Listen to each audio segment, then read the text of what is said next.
가나안을 정탐하고 온 12명의 리더들 중에서 10명의 정탐꾼은 어떻게 보고를 하냐면 우리가 그들의 밥이다.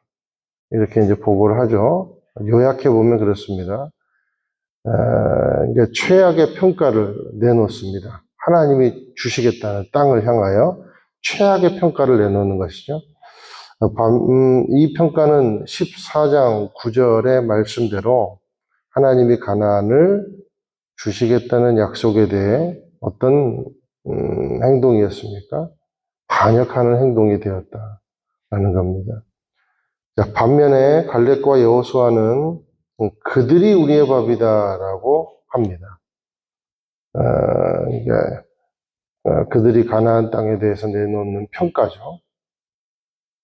그러면서 하는 말이 하나님이 기뻐하시면 반드시 그 땅을 차지하게 될 것이다라고 강한 믿음을 선포합니다. 자, 이렇게 선포하는 갈렙과 여호수아를 향해 이스라엘 백성들은 어떤 행위를 하냐면 돌을 집어들어 가지고 죽이려고 합니다. 집단 린치를 하려고 하죠.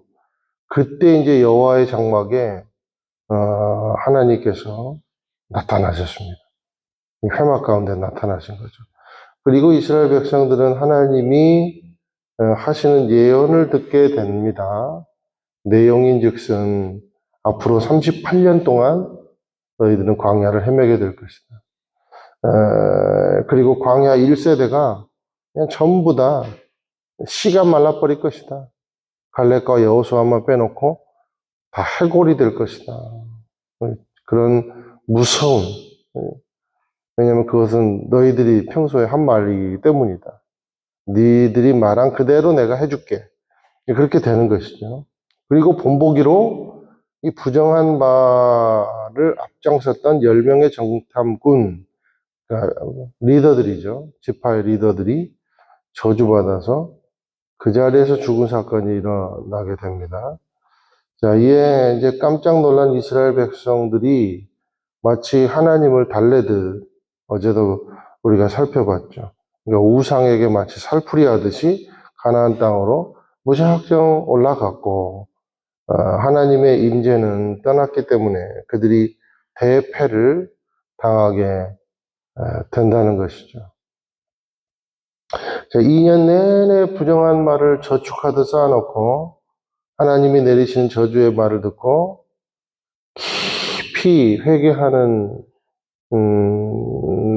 것을 하기는커녕 가나안 땅으로 그냥 살풀이 하듯 올라가 대패를 당하고, 그러니까 이게 하나님이 어떤 하나님인지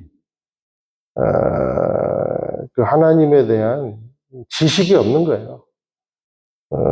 지식이 없으면 리더라도 잘 따라야죠. 모세라도.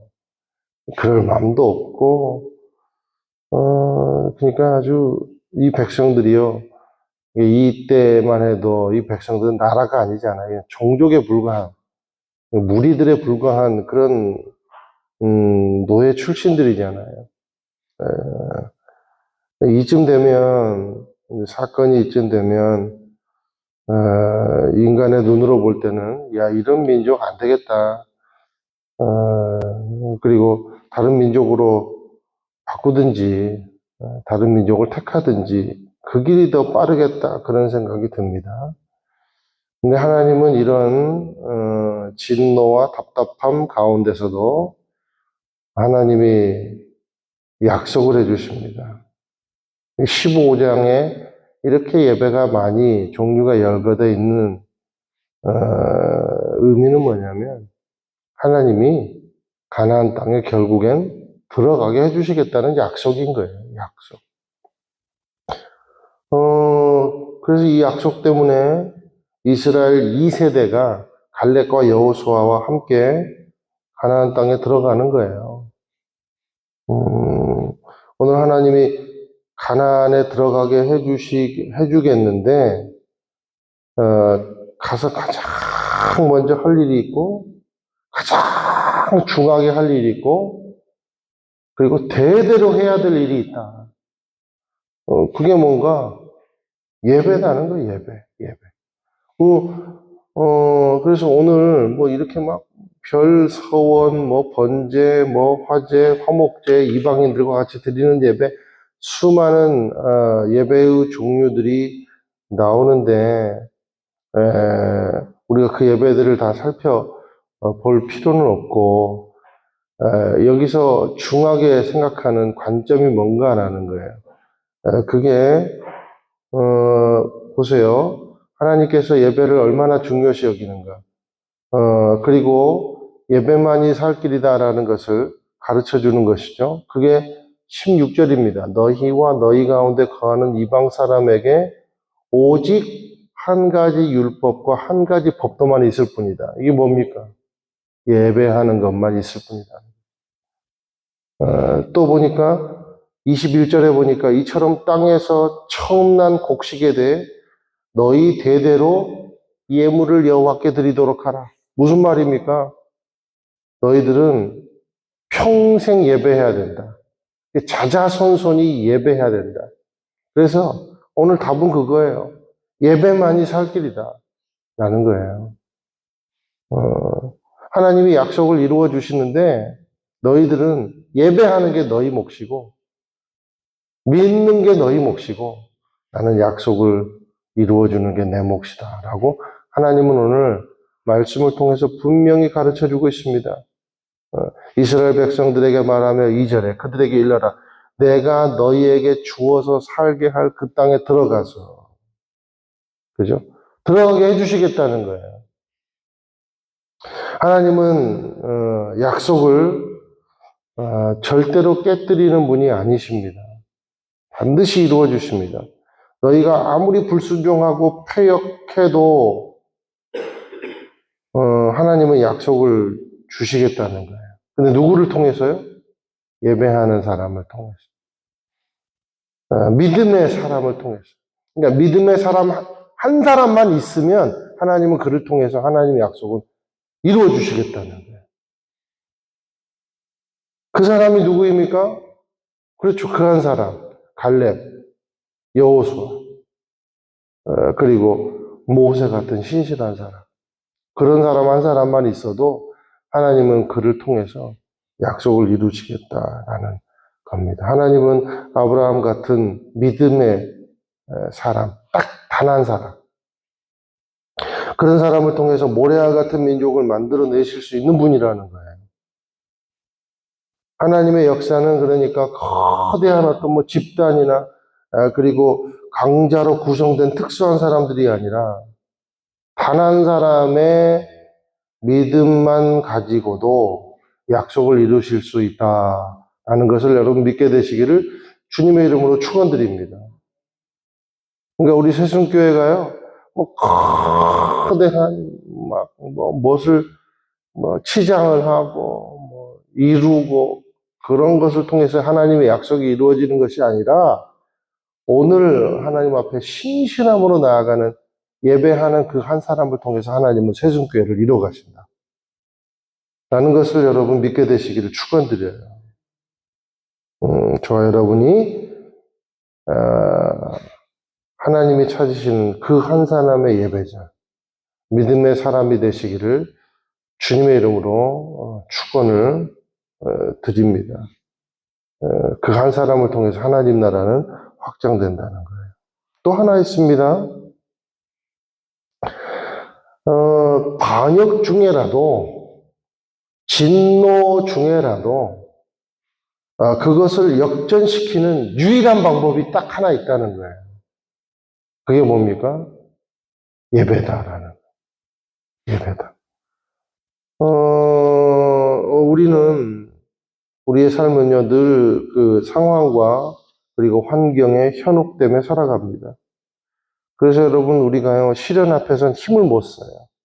그런 경우를 많이 당하죠. 그리고 성공 앞에서는요, 반대로 고개가 뻣뻣해집니다. 우리가 환경에 늘 지고 산다는 표시예요. 상황과 환경에 지배당하고 현혹당해서 살아간다는 표시가 그거예요. 시련 앞에서는 힘을 못 쓰고 성공 앞에서는 은근히 고개를 쳐들고 교만해지는 거죠. 자, 이스라엘 민족이 광야에서 떼죽음을 당한 이유가 바로 이겁니다.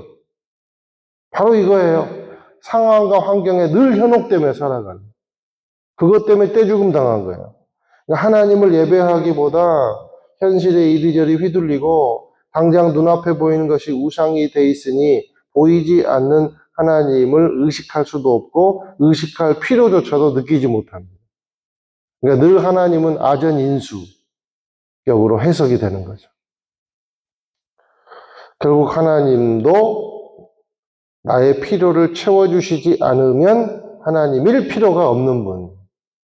우상. 우상. 여러분, 하나님도 우상 될 수 있어요. 하나님도 우상 될 수 있습니다. 우리가 그렇게 만들어요. 갈렙과 여호수아가 가나안을 정탐하고 돌아와 하는 말이 뭡니까? 아까 살펴봤어요. 서두에. 하나님이 우리를 기뻐하시면 그들을 우리에게 넘겨줄 것이다 그랬어요. 이게 무슨 의미냐면, 자, 우리가 현실이라는 태산을 보고 겁먹지 말고, 하나님을 기뻐하고, 하나님을 예배하는 것에 우리가 시선을 둔다면, 그것을 하나님이 기뻐하셔서 저들을 우리 손에 넘겨주실 것이다 라는 의미라는 겁니다. 그러니까 하나님이 우리를 기뻐하시며 하나님이 우리를 무엇 때문에 기뻐하시겠어요? 예배할 때 기뻐한다는 거죠.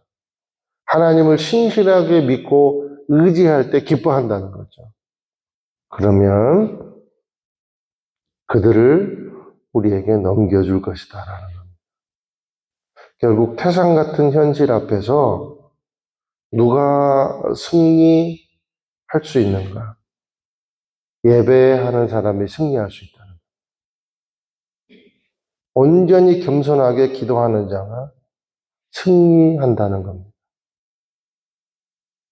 오늘 이 새벽에 새벽을 깨어서 또 수요일, 주일 여러분 예배하는 자리마다 깨어서 기도하는 그 사람, 예배하는 그 사람 여러분 승리한 줄로 믿게 되시길 축원드려요.